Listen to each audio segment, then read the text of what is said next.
Bub fragt sie Vater, wo gehör ich hin?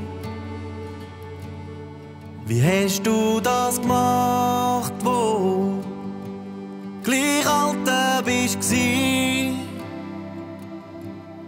Der Vater lächelt, die genau gleiche Frage hat mir auch mein Vater schon beantwortet gehabt. Such dir ein Flecken Land, bau drauf ein Haus und dann nimm ihre Hand.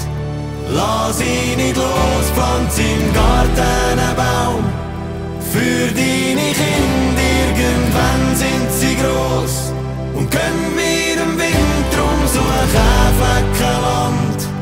Der bleibt bestehen, viel ist fort so schnell und längst nimmer da, und auch das Glück kann man nicht kaufen für Geld, aber der Flecken Land ist mehr wert als der Rest von der Welt.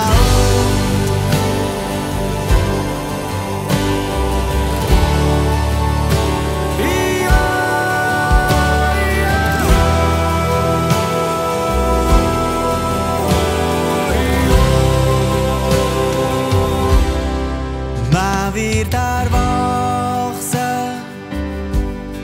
und findet seinen Weg,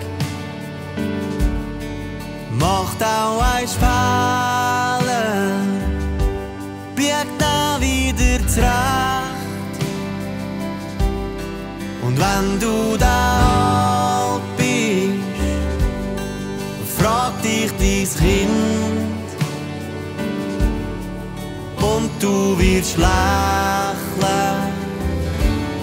und sagst ihm bestimmt: Such dir